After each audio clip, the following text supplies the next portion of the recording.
খুব ভালো। দেখুন এই আচ্ছা, আমার একটা কথা মনে হলো এই প্রসঙ্গে বলি। তোমার আরো একটা ডাকনাম আছে, বল। মানে প্রায় সিমিলার টু মদনা একদম, মানে মদনার কান ঘেঁষে যাচ্ছে। আচ্ছা বল না। বলবো? বল। রাগ করবে না তো? রাগ করবো কেন? তোমার আরো একটা ডাকনাম হচ্ছে মদন। হ্যাঁ মদন বলে ডাকে। হ্যাঁ ডাকে তো, ডাকে তো। সেটার একটা কিন্তু খুব গভীর অর্থ আছে। কি? এবার তুমি মারবে, তোমার চোখ দেখে মনে হচ্ছে। বল না কি আছে? সিরিয়াসলি বলবো তো? বলবো তো? মদ অন। আমি সুইচ অফ করার চেষ্টা করছি, সুইচ অন। আরে আরে তা নয়, নামের অর্থ, নামের অর্থ এই দেখুন, নামের কত রকম অর্থ হয় বুঝতে পেরেছেন। এবং তার সঙ্গে 498 498 ধারা, ওই যেটা বউকে পেটালে টেটালে খায় আর কি। তো সবটা নিয়ে মজার নাটিকা, যেটা নাম হচ্ছে ডাকনাম। এটা পরিবেশন করার জন্য কিছুক্ষণের জন্য ধরে নেওয়া যাক এটা একটা বিচারালয়, আমি একজন পেশকার এবং এটা হচ্ছে একটা কাঠগড়া। আসুন শুরু করছি ডাকনাম বা নিকনেম। বউ পেটানোর অভিযোগে 498 ধারায় অভিযুক্ত আসামি বগলাচরণ খামারুই হাজির। বাবা তখন থেকে দাঁড়িয়ে দাঁড়িয়ে মাজা ধরে গেছে, খালি হাজির হাজির হাজির বলেন, হাজির। আপনার নাম? এটা এখনই হাঁক করে ডাকলেন। আমি কি বলে ডাকলাম আপনার জানার দরকার নেই, যেটা আপনাকে জিজ্ঞেস করা হচ্ছে তার জবাব দিন। আপনার নাম? আগে শ্রী বগলাচরণ খামারুই। নিবাস? বগুলা। স্ত্রীর নাম? বিউগেল। বিউগেল? আপনার স্ত্রীর নাম বিউগেল? না না না, আমার স্ত্রীর নাম নেত্রকালী। এই তবে যে বললেন বিউগেল। না মানে সে কথা বললেই মনে হয় যেন বিউগেল বাজতেছে, তো ওই জন্য আমি সাদ করে তার ডাক নাম রেখেছি বিউগেল। ডাক নাম কি জানতে চেয়েছে? আপনার স্ত্রীর ভালো নাম কি? ও তাইলে তার নাম নেত্রকালী। হ্যাঁ সেটাই বলবেন। নিন এবার গীতা ধরে বলুন। পাগল নাকি? মানে ওইসব হবে না। হবে না মানে? হবে না মানে কোনো মেয়ে ছেলেকে হাত দেবো না আমি। আরে এখানে আমার মেয়ে ছেলে কোথায় পেলে? এই যে বললেন গীতাকে ধরুন। হ্যাঁ এই গীতা সে গীতা নয়। আরে সে আমার গায়ের গীতাই হোক কি আপনার শালি গীতাই হোক, কোনো মেয়ে ছেলেকে হাত দেবো না। আরে বাবা গীতা কোনো মেয়ে নয়। মেয়ে নয় মানে গীতা আবার কোনো বেটা ছেলের নাম হয় নাকি? আরে এটা কে রে? কে রে মানে এখনই তো হাঁক পেরে ডাকলেন, আবার আমার জিগলেন, দুবার নাম শুনলেন, এর মধ্যে ভুলে মেরে দিয়েছেন। আপনি অবসর নেন। আমার নাম বগলাচরণ খামারুই। চুপ কর, চুপ কর, একদম চুপচাপ থাকুন। তখন থেকে ভজর ভজর ভজর ভজর করে চলছে। এই যেটা বলা হচ্ছে সেটা করুন। নিন বলুন। আমি শ্রী বগলাচরণ খামারুই। আরে কি হলো বলুন? এই উপর নিচ আকাশ পাতাল ডান দিক বাদিক না দেখে বলুন। দের বাবা এই তো বললেন চুপ করতে, আবার বলছেন কথা বলতে। কোনটা করবো সেইটা আপনি ফাইনাল ঠিক আছে ঠিক আছে। নিন এবার দয়া করে গীতা ধরে বলুন। আবার বলে গীতারে ধরতে। এ বাবা সে তো ধরতেই হবে, এটা তো নিয়ম। ধরতে নিয়মের ক্যাঁটায় আগুন।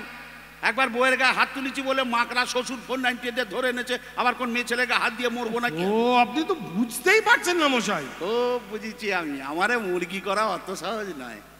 একবার ভুল করেছি, এখন খুব মেপে মেপে স্টেপ ফেলতেছি আমি। আরে বাবা গীতা কোনো মেয়ে নয়, গীতা একটা বইয়ের নাম। হ্যাঁ হ্যাঁ এই বইটার নাম হলো গিয়ে গীতা, শ্রীমদ ভগবত গীতা। আপনি তাই বলেন? আমি তো তখন থেকে তাই বলার চেষ্টা করে যাচ্ছি, আপনি শুনে যাবে না? আচ্ছা ঠিক আছে বলেন বলেন। নিন এবার এই বইটা ধরে বলুন। কেন এই গাবদা বই আমি ধরতে যাবো কেন? কি বই? আপনার চাকরি করতেছেন আপনি, মাইনেও পেতেছেন আপনি, নিজের কাজ নিজে করেন তো, খালি ফাঁকি দেবার তাল। এই দেখুন আপনি কিন্তু তখন থেকে শুধু শুধু আদালতের সময় নষ্ট করছেন।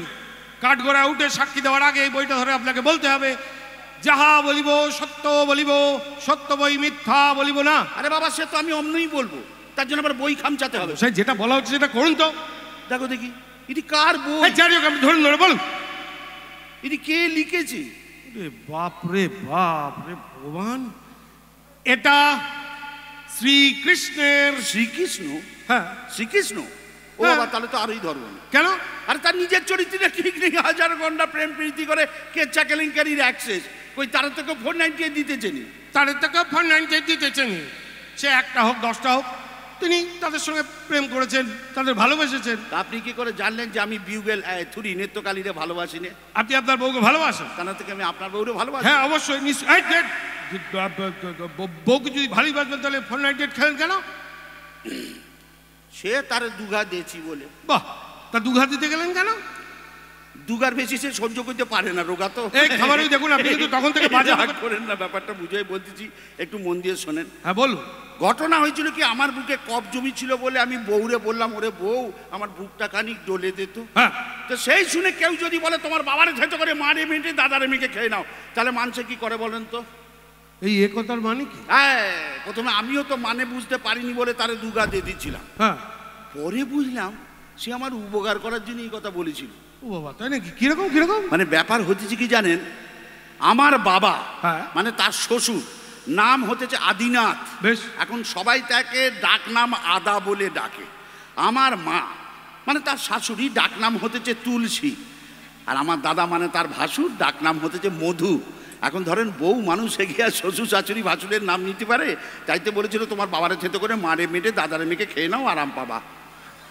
বুঝলাম, বলেন তো, বুঝলাম। বললেন তো আমার মাকড়া শ্বশুরটা বললে না, আমার ফোন দিয়ে ভালো করেছে, ভালো করেছে, খুব ভালো কাজ করেছে।